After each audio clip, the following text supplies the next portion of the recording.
Hello everyone, welcome to Field Notes, an exploration of functional medicine. I'm Rob Downey, a family practice MD and Institute for Functional Medicine certified practitioner. I'm coming to you from Seaworthy Functional Medicine in Homer, Alaska.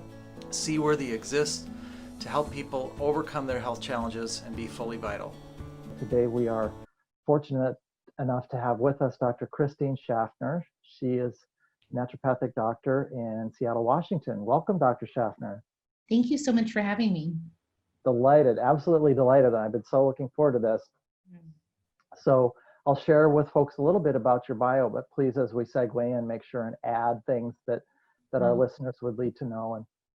And it's a good time to thank our listeners for joining us and listening and learning and participating in this functional medicine journey. So you're a naturopathic doctor. You came out of Bastyr, and that's also in Seattle proper. Yeah, we're Bastyr is in a suburb of Seattle called Kenmore, Washington, right on Lake Washington. Mm-hmm. So some would argue the preeminent naturopathic medical school in the country, and always topmost in that upper tier. And then you have the Sophia Klinik, and you actually have a number of clinic sites, and you do a lot of work in detox, and also a lot of work around like the lymphatics, toxicity, etc. But please make sure and add things that our folks should know as we start. Absolutely. Well, you've covered it well, and I love the work that I do. And like you, there's, when we do this work, we see so many people who need this framework and understanding to recover their health. So that's really created a lot of passion for me to create more access. And that's why, we work with a team of doctors, and we have a vision to, have more clinics in the country to support, more patients. Wonderful. Wonderful. Well, with your blessing, I think one thing that our listeners might be interested in is that we have a common root or roots in sort of where some of our training and what have you came from, because Bastyr is where my mentor in natural and functional medicine was trained and certified 25 plus years ago. And then in Montana in 2006, I saw her have this spectacular 2005, this case improved spectacularly. And I said to her, if I get training from the Institute for Functional Medicine, will I be able to speak the language to understand how you help these folks? And she turned it on me and she said, if you take this training, then you'll be able to help the way that I help. And we saw patients together every Wednesday in Montana for probably 7 years. And I remember in the early going, she would say, well, this person is a pretty classic sort of adrenal fatigue picture. And I would say, well, how do you, yeah, I get it, but I don't get it at the same time. Like, what is it that jumps out about the case? And I've noticed during this progression through now doing functional medicine for 14 years that these things kind of come into focus. And given that you're an expert on detoxification pathways in the body, toxicity, and the lymphatics, I'd love us to take a journey on that today. And please include as we go where the impetus or genesis came for you to want a product that you knew what it has in it and how it's made to help with that as a topical. And yeah, maybe just tell us the story then about some of those. Probably gave you too much on the front end. Oh no, it's all good. I'll start where my brain goes, and you can guide me. But I'm so glad that you found your mentor, and that you crossed over into the land of functional medicine and naturopathic medicine. It's we're happy you're with us, right? So but no, no, like you're saying, for many of the people who are listening, my specialty is really looking at chronic illness, and I have been practicing medicine for about 10 years. I graduated in 2010, and I right away started seeing patients with my mentor, Dr. Dietrich Klinghardt, and he's a German medical doctor and PhD, and he attracted patients from all over the country that had seen, 20 to 30 doctors. So people who had tried a lot of things and didn't get anywhere. And so, I started my career really seeing really challenging patients, not that they were themselves challenging. It was just, I think, I often reflect on this, that their illness was ahead of our understanding. And so even during my 10 years, I've seen our awareness grow on really what we're treating, why we're treating, and why patients are so sick.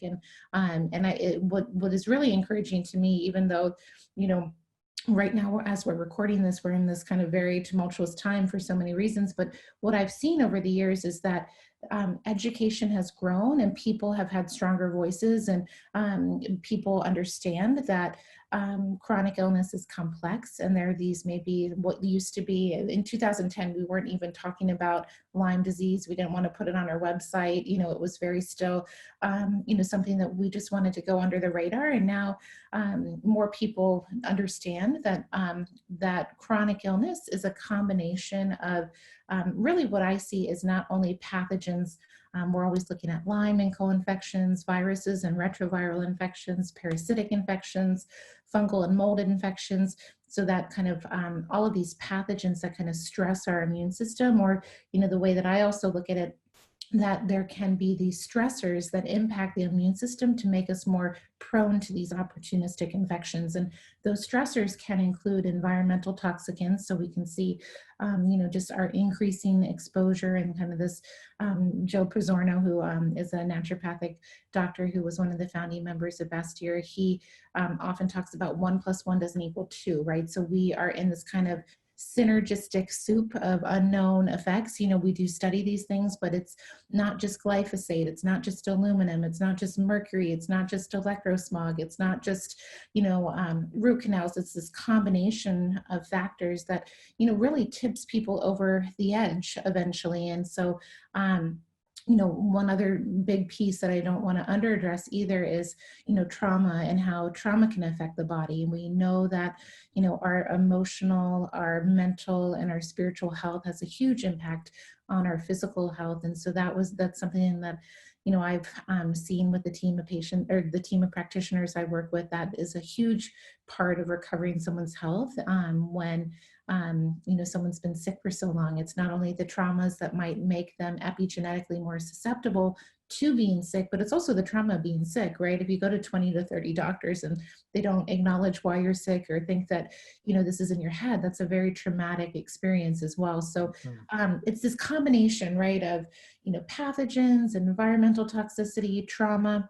And this is, basically the web of what we're trying to address and unfold and help people kind of recover their health. And I try to say that, if it was one thing, people wouldn't be so sick. And if this was a linear process, it would be way easier. But this is a very dynamic, fluid process that we really individualize. And we've, with Dr. Klinghardt's unique wisdom, he developed a system called ART, which is called autonomic response testing. So it's this combination of different techniques plus his own inspiration to create this, biofeedback exam that helps us to really communicate, with the body and to really prioritize treatment.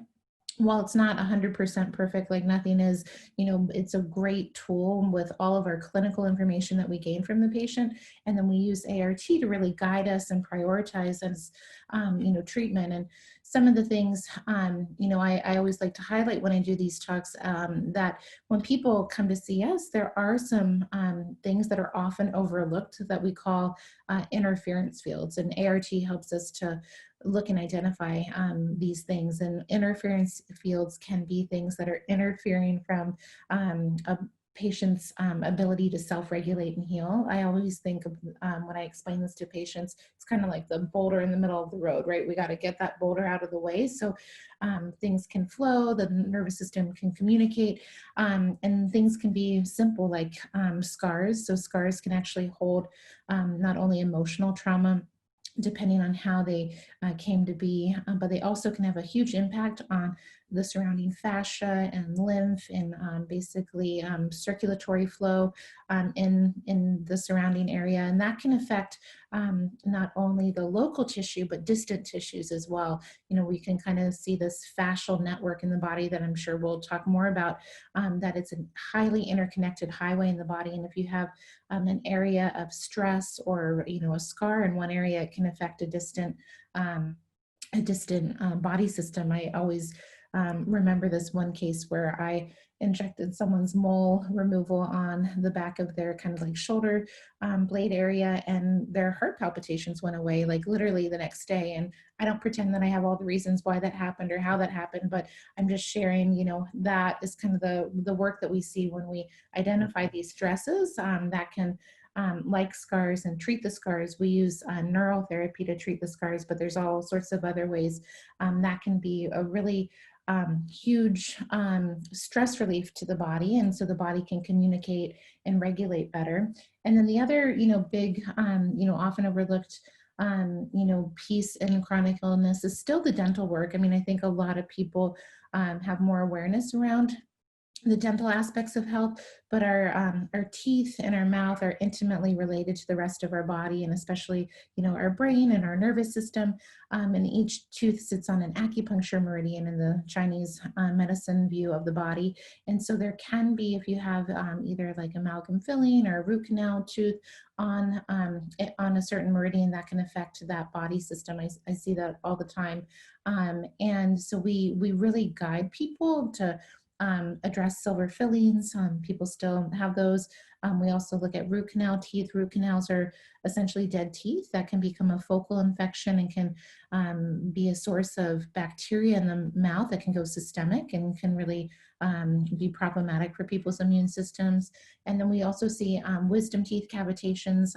When you get your wisdom teeth taken out, sometimes they don't heal properly. And then if you're already either have poor healing or a chronic infection, or for whatever reason that doesn't heal, that can be an area of necrotic tissue and harbor and be a reservoir for infections that can stress the body over time, and especially the lymphatic system. So, so that's, you know, that's the work we do all the time, and I'm happy to dive into this, but I just want to set the stage for wherever we go, that's the framework that I see. And it's very rewarding work. You know, I always say that, you know, we're always in search of the most elegant path to healing, because it's still, I feel like it takes too long. You know, it's still, I'm impatient. You know, I'm East Coast. I mean, I live on the West Coast now, but you know, there's part of me that I want to be able to help accelerate patients' healing even more. I mean, we do great work, but it can take a couple years, especially people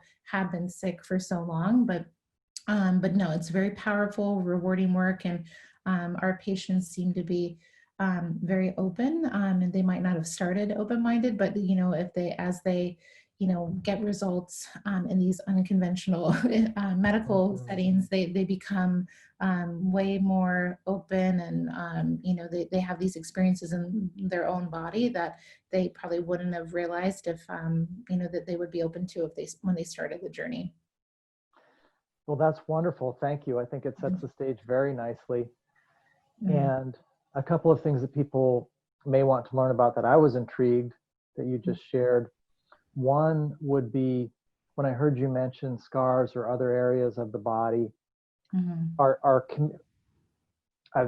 used the phrase sometimes over the years talking with patients about functional medicine, and I don't know that it's the most elegant turn of phrase, but all of us is talking to all of the rest of us all of the time. I love that.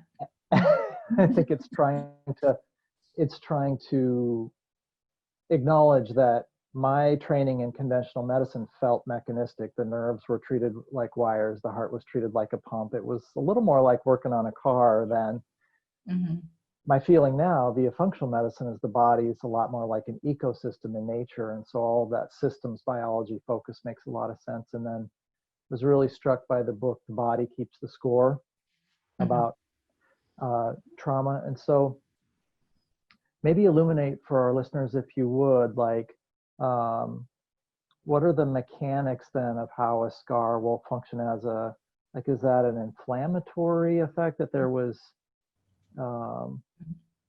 it's a form of memory of trauma, and then there's little signaling molecules that leak out and get attracted into that site. And so it's part of this cumulative toxicity because it's sort of an undue heat. Yeah, you know, and I think we're, you know, continuing to evolve all of the ways to look at that. And I love how you mentioned The Body Keeps the Score. I usually say that just that book title alone gives people the idea that, you know, that we might not have these conscious memories, but an unconscious are basically our cellular memory still not, might not have resolved an issue. And so I always, use that as an analogy. And so to get back to your, just what's happening in the scar. So in neurotherapy developed in like the 1920s in Germany. It's an injection technique. They use injections to treat scars. They also treat ganglia. We also do segmental therapy, and I can go down that. But what their understanding and what I've been trained to learn about a scar is that basically the cells in a scar, and when you think about scar tissue, it's very different from the connective tissue in healthy tissue, right? The tissue that hasn't been traumatized. So scar tissue basically is this, denser tissue, and the actual cells in scar tissue tend to have a lower resting membrane potential than a healthy cell. So we know a healthy cell usually is about -70 millivolts. Last time I checked, that's what's coming up in my brain. So I could be off a little bit. Mine too. Yeah, so fact check me, but it's around -70 millivolts. And so, our bodies, communicate with biochemistry, of course, that's what we all learned in medical school. And then there's this whole other aspect where our, bodies, our body creates and our cells communicate with biophysics. And so when we're talking about cell voltage, it's an electrical charge basically because of and that's even a little bit debatable of why that is right now. But essentially that cell voltage is very important for our cells to communicate and signal to each other. And so a cell in a scar typically has a lower resting membrane potential.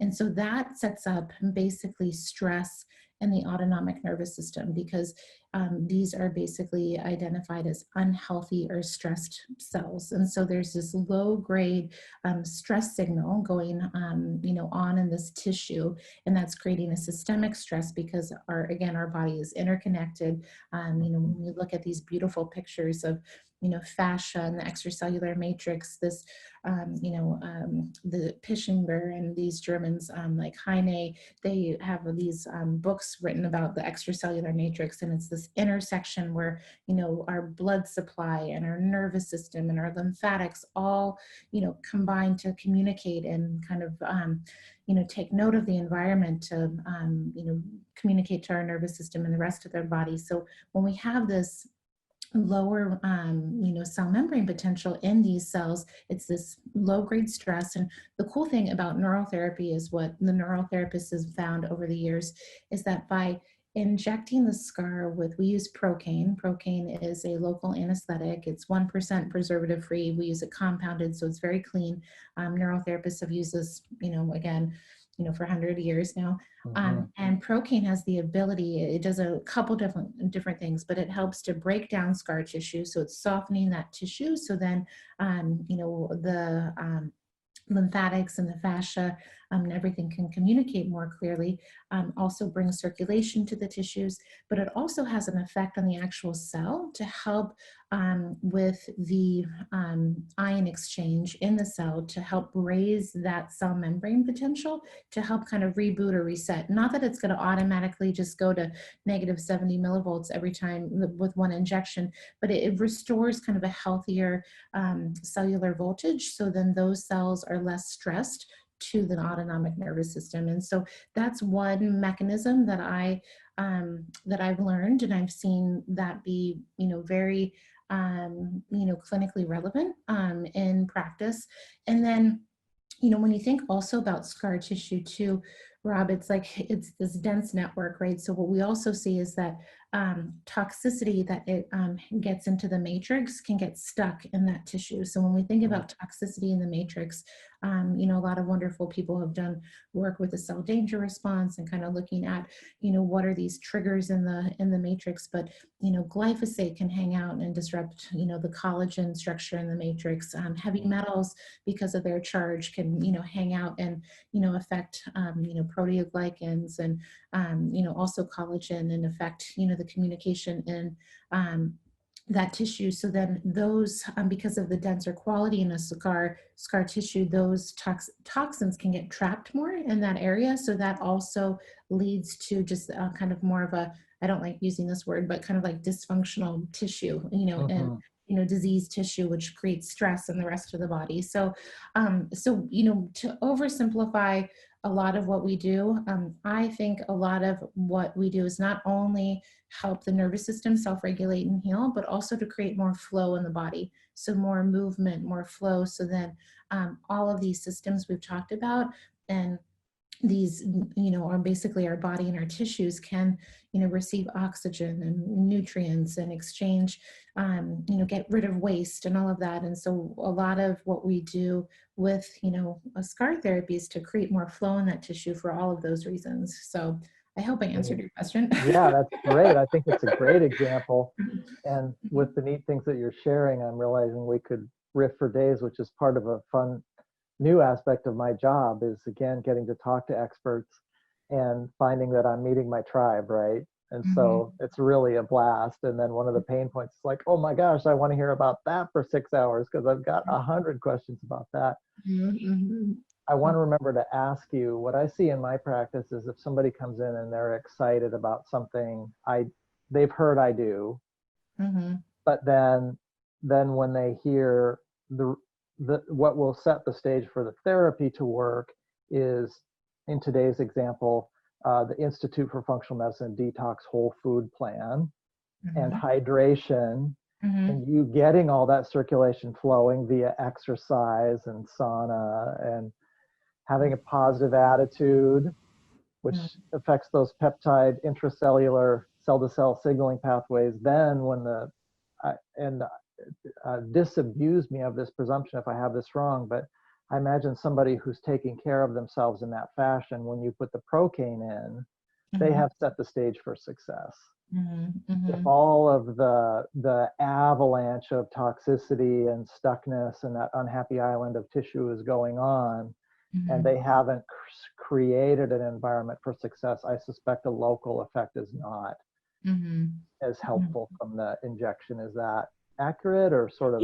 Yeah, I think that is absolutely, accurate. One other aspect is, when we, I can see it in a couple ways. So one is, yes, when you do these foundational pieces, you kind of set, your body's primed and ready for whatever intervention, we're going to do to have a, ideal or optimal response. I see that a lot, I love it when I work with patients who have done so much work and then they come to me, they're ready. Like, we do a couple scar injections, we do some dental work, we do some things, and they're better, or, they come to me for their first appointment and they've done all this work and their body's really ready to release. And, we do a scar injection and they have an emotional, release, which can happen. It's a very somatic experience where I've seen it time and time again where, it's not a, they have no, it's not a conscious, it's a very body, somatic sensation where they're releasing stored emotion in their body, and that creates flow and release and healing in the system. So doing all those things to prepare, people, absolutely. And then on the other side, I also like to, of course, support, patients whenever I do neurotherapy. I give people chlorella or zeobind or binders or, things like that to help to be ready to absorb maybe toxicity that's getting released, from that, tissue, as you described. But yeah, I think I never underestimate the foundations of health. I think they're so important to set the stage for all of the work that we do. I should acknowledge too, so that I'm not misrepresenting it to our listeners, I've also found I might meet somebody who's so tired and so wiped out and so anxious and so depressed that the first intervention is getting some magnesium and B vitamins rolling just to get the mitochondria booted up a little so that they get some 10% improvement and get rid of that fatalistic sense that they're trapped or pinned. So I would be misrepresenting the way I work to say that, each person needs to already be on their lifestyle journey. But just intrigued as you were talking, thinking about the, how people would set the stage for success. Let's make sure and tie in the lymphatics then. What should people know about lymphatic function in terms of lymph nodes and the spleen and the, the little itty bitty lymphatic vessels that are involved? Yeah, the lymphatic system is the most, I find in my patient population, it's one of the most overlooked systems in the body and one of the most rewarding to treat. So many of my patients have an overwhelmed and congested lymphatic system. And, really this is a wonderful way to get the body moving, to set the stage, not only for them feeling better, but for them to really tolerate treatment. And so the lymphatic system is, again, this body-wide system. We have lymph glands and organs, and we have also lymph nodes. We have the newly or recently discovered lymphatic system in the brain. But I kind of, just to oversimplify it, the lymphatic system is a waste clearance system. So it's definitely a way that our body removes toxicity from our matrix and from our blood. And then it's also an immune surveillance system. So, this is where our body not only can identify and recognize pathogens to mount an immune response, but this is also where pathogens can overwhelm the lymphatic system too. Right? So, when you see a chronic viral patient or a Lyme patient, they're going to have, typically they can sometimes have congested lymph nodes. We know even, in conventional medicine, Epstein-Barr can, create splenomegaly, or, basically swelling in the spleen because of the overactivity of the virus, in the spleen and what it's doing to the blood and all of that. And so we know that toxicity and infections can overwhelm the lymphatic system. And so a big part of our work is to try to create more flow and drainage in the lymphatic system, while also addressing the toxicity and the infections, kind of why it was congested in the first place. And so I'm happy to, dive into all of this. I find that, the more we learn about the lymphatic system, I think there's still maybe some assumptions, the medical community has that still need to be ironed out, and that it's this constant, learning and evolution. As I mentioned, the lymphatic system, the lymph system in the brain was only, discovered, I think, in 2015. And then the interstitium, they named this, system, just recently as well. And so why I just say that is I feel like sometimes, here we are, 2020, we think we have everything figured out, and, it's an evolving process. And I would love to see more, more research and go into the lymphatic system and really what's going on and how we can help patients, fully recover faster by focusing on the system. Thank you.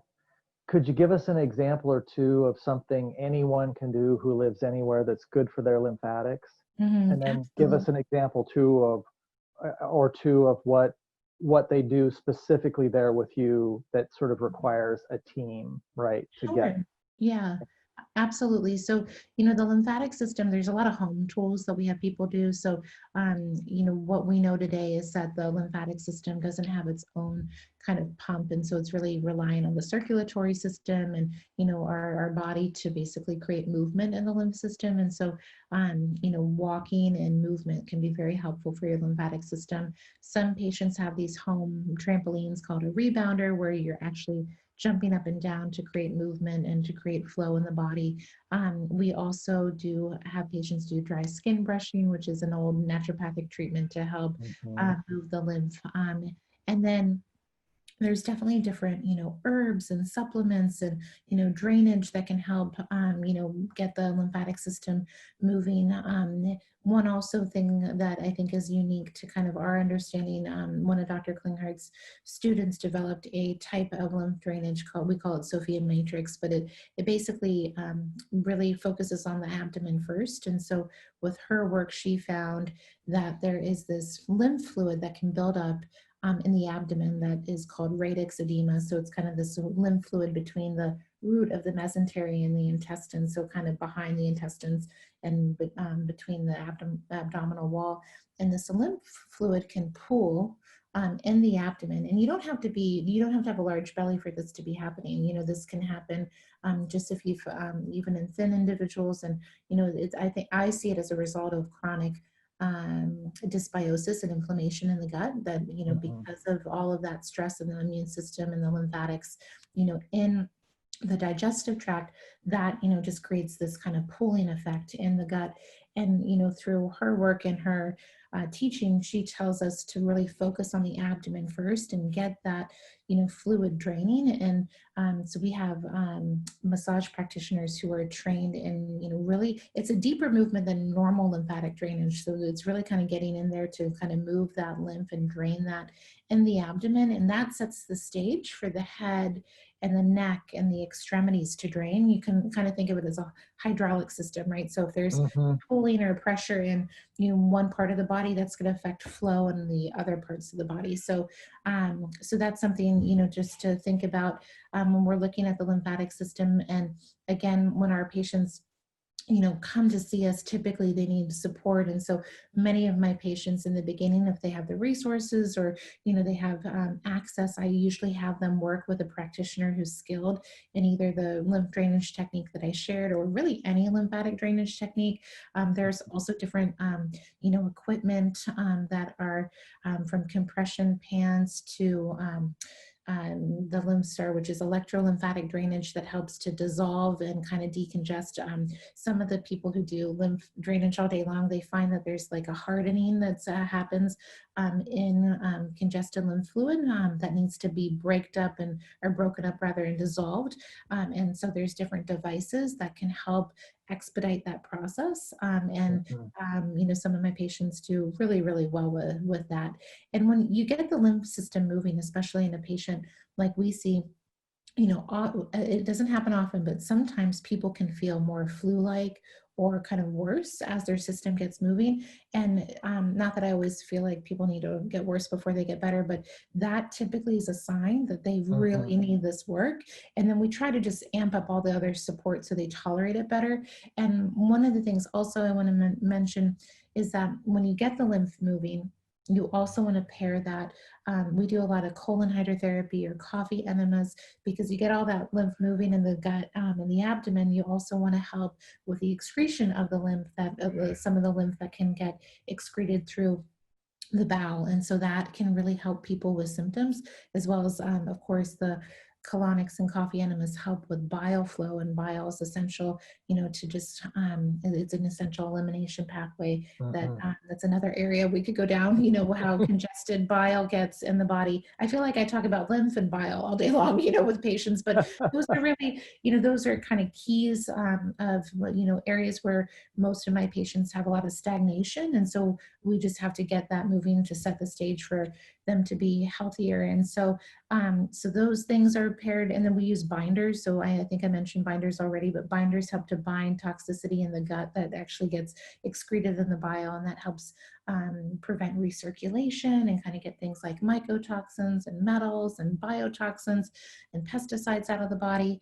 And then if someone's having these kind of flu-like or kind of these immune reactions as the lymph system's getting moving, we of course want to think like, what are the primary infections that are hanging out in the lymph? Do they have a high viral load? Do they have Bartonella? Do they have a Lyme or Lyme co-infection? And then we use a lot of herbal therapy to help support the body in recovering from one of those infections.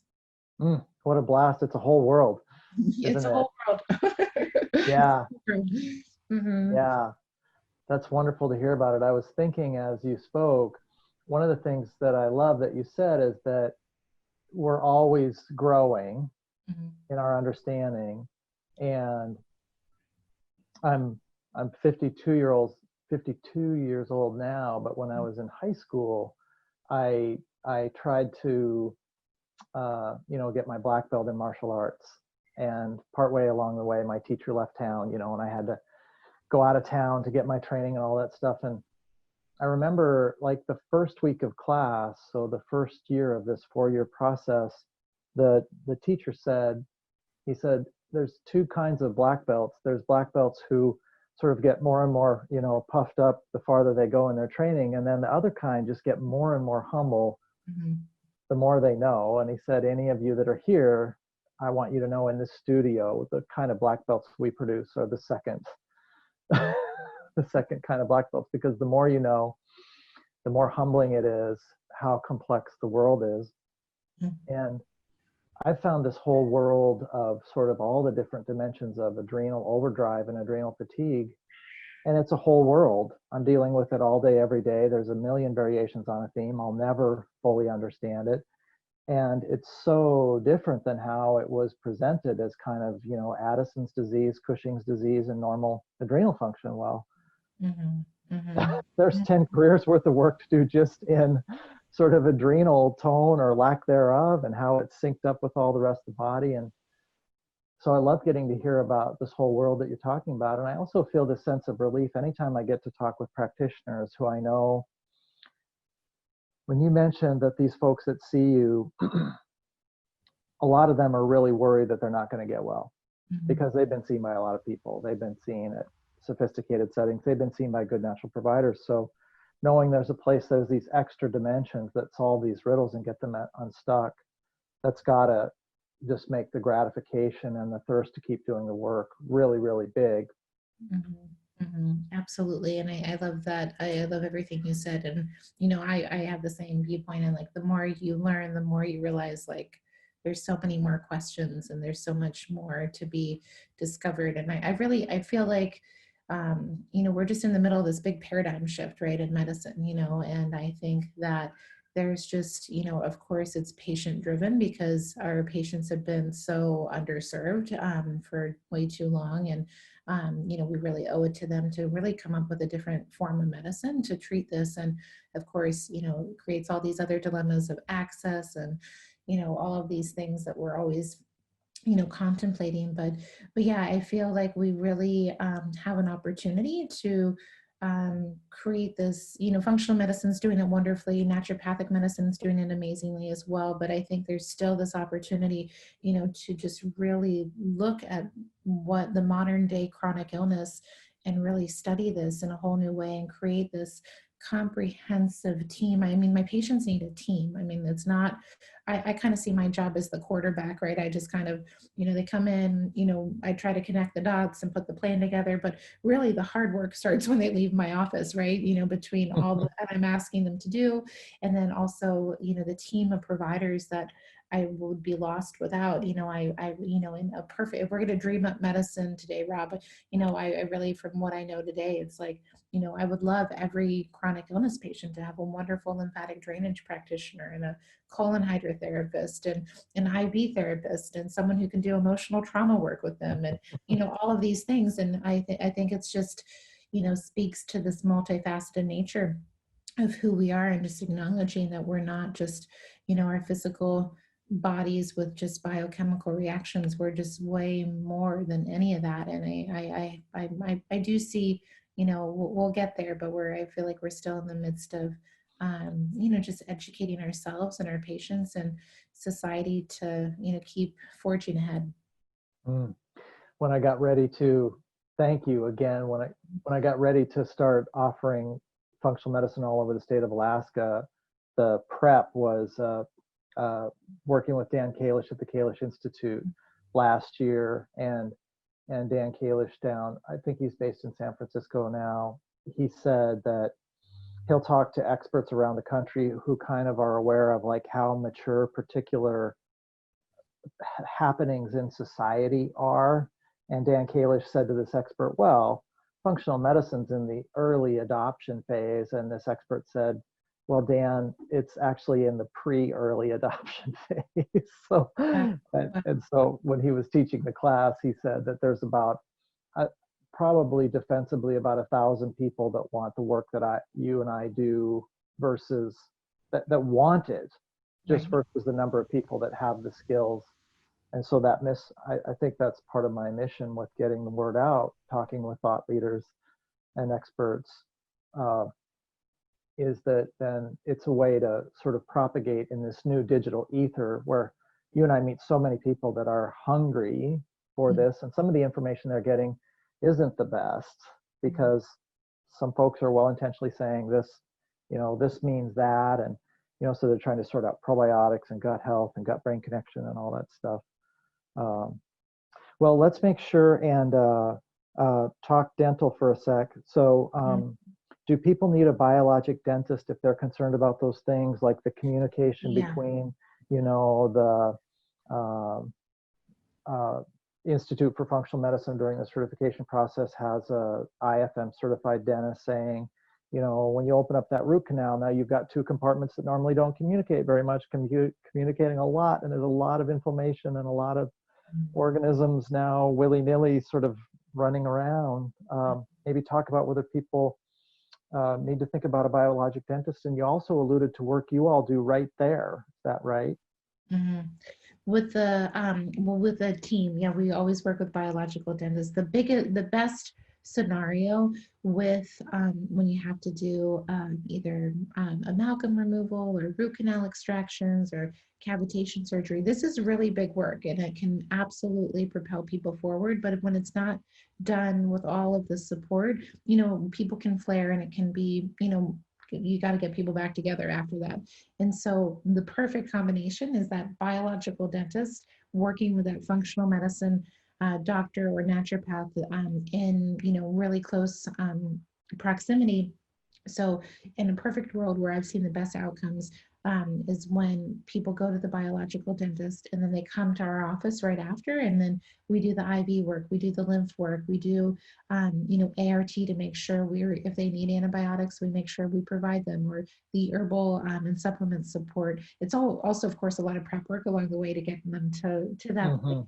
And then, you know, again, you know, the detoxification work as well. And so we use a lot of ozone and vitamin C and, you know, all of these things to support, you know, the immune system, because when you have, you know, these root canal teeth that are, again, dead teeth, and there's that lab DNA connections that every now and then our patient will send the tooth to the, you know, the lab, and it comes back full of bacteria, you know, that are pathogenic, that are, you know, that are known to be disease producing in certain people. So, you know, we've seen different, of course, strep strains, HPV strains, entamoeba. So amoebas can be, you know, in these tooth, you know, fungal or candida, you know, issues. And it's usually a combination, you know, it's not, you know, not just one thing, and it's not, quote, normal flora in the oral microbiome. It's definitely, you know, more pathogenic, you know, bacteria,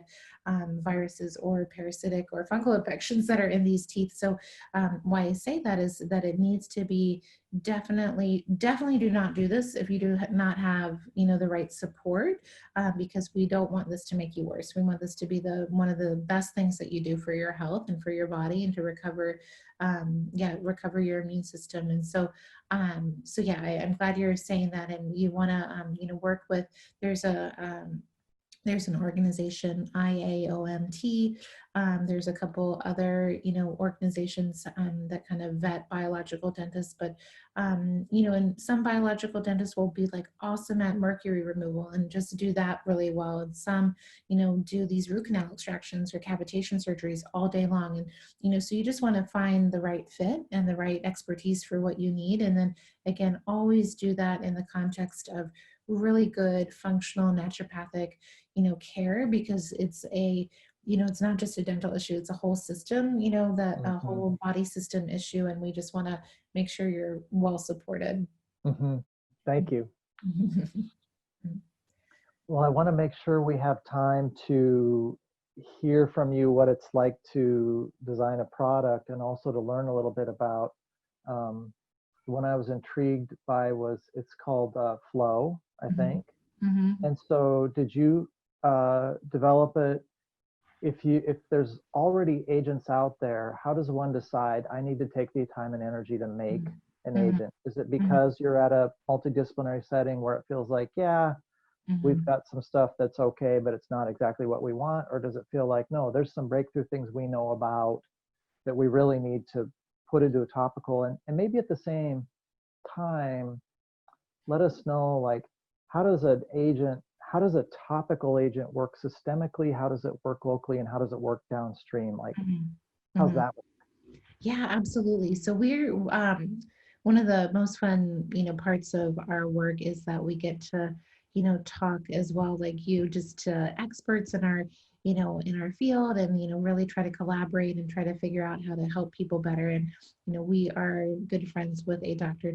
Marco Ruggiero, who he's a radiologist by training, but he has done a ton of microbiology work and antiviral work, and he has developed some really unique formulas, and we partnered with him to create this flow cream. And it's a proprietary blend of probiotics. So it's using probiotic bacteria, which produces a peptide, and a specific peptide, macrophage activating factor, which is one of the ways that our bodies communicate to macrophages to clear viruses and bacterial infections. And then because these pathogens are, tricky and intelligent, one of the ways they evade our immune system is by creating an enzyme nagalase that basically disrupts that macrophage activating factor production. And so so the cream has the ability to be a transdermal delivery of macrophage activating factor. And then it also has some other things that, are really supportive, like vitamin D3, oleic acid, chondroitin sulfate. And so it's this wonderful combination to really increase lymph drainage, as well as support the immune system. And to, answer your question in a few different ways, one of the things when Marco was working with us to formulate this, we rented an ultrasound piece of equipment in our office, and we did before and after ultrasounds of our patients and where the cream was applied. And so we were able to demonstrate increased perfusion of tissues. We put it over one patient's spleen, and we saw, increased blood flow to the spleen. We also did the cervical lymph nodes, and saw, increased, drainage and flow in those tissues. And so, so we know it works. Of course, like anything, it has to be the right person, the right time, all of these things. But, one of the key areas that we have people put it on is their neck, because part of Marco's work with the late Dr. Bradstreet, he demonstrated, and they found that in children with autism, they had more pooling of lymphatic fluid in their brain. And that was also related to basically the lymphatic system needs to drain via the deep cervical lymph nodes. And so if you have a congestion in the neck and, a chronic viral infection or Lyme or Bartonella or co-infection, that can increase basically swelling in those deep cervical lymph nodes that can create pooling and improper drainage in the brain. And just another aside, the lymphatic system is our lymph drainage system in the brain, and it only really works when we're asleep. And it's a really important part of how our brain stays healthy. It's a waste removal system, and we've shown that there's less amyloid beta in the brain when you have healthier sleep, and the lymphatic system works properly. And we also know that people have had traumatic brain injuries, why they tend to be more prone to dementia or neurocognitive neurological illnesses is because of the impairment in the actual anatomy of the lymphatic system. It doesn't work as well. And so they get this buildup of not only debris, but also they also get more or let me say it this way, their brains aren't clearing not only toxicity, but also not clearing pathogens as well. And so there could be, more viruses in the brain, or Lyme and, co-infections in the brain. And so we need this lymphatic system to be working optimally to have a healthy brain and to really recover anyone from a chronic illness or a chronic neurological disease.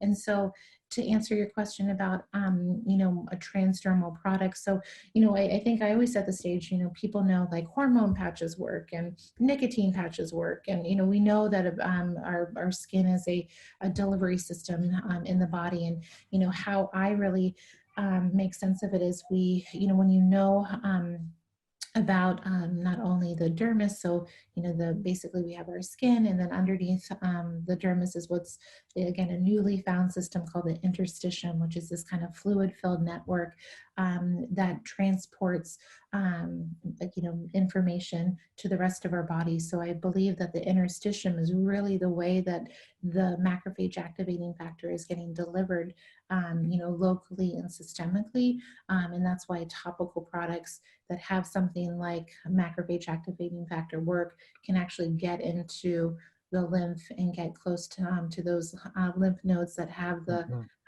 infection. And so yeah, we see a lot of wonderful things with transdermal products, and the flow cream has become a staple in a lot of our patients' protocols.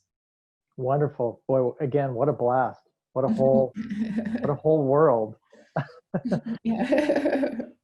One thing I thought I should mention for our listeners is that both your and my parts in this have to do with something you flagged in the beginning, which is that chronic toxicity, this cumulative, multifactorial, sort of diffuse team of things that bog our system down, is very different from classic toxicity in a lab full of rats, with a lethal dose 50 of one thing that kills 50 rats. So much of what you and I see and treat all day, every day, is those 100 or 1,000 things out there in the world in 2020 and the way we live, sort of bogging us down. I think the philosopher Fiore and Kierkegaard said of his critics, it was like dying by being trampled by 1,000 geese feet. And, chronic toxicity is a little like that, I think. And also, I was struck by something that I read about in a lay book by Candace Pert called The Molecules of Emotion, where she described these 4 and 5 amino acid signaling molecules, peptides, not discovered, but really illuminated as she found the opiate receptor around the same time. She was seeing these cell-to-cell signaling pathways that, just as you're describing today, are playing this pivotal role, but because they sort of hadn't been illuminated, there was the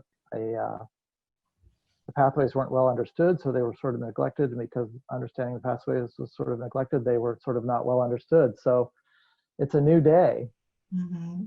I love that you mentioned that book. That was definitely I read that book when I was, I think, in high school, or who knows when, but it was, definitely a pivotal book in my understanding and just my foreshadowing of loving this work of, she was really the mother of psychoneuroimmunology, right? I'm glad you mentioned her. So inspiring. Mm-hmm. Well, folks should know, if they listen to this in the video format like this, and then they want to see things you reference like IAO, are the last two initials MT, Mike Tango, IAO MT. The blog transcription will have all of the things that you referenced. It'll have a way people can hyperlink to Candace Pert or your clinic, learn about flow if they're intrigued and they want to try it. And so, and then do you still accept it sounds like you still accept new patients? People come into.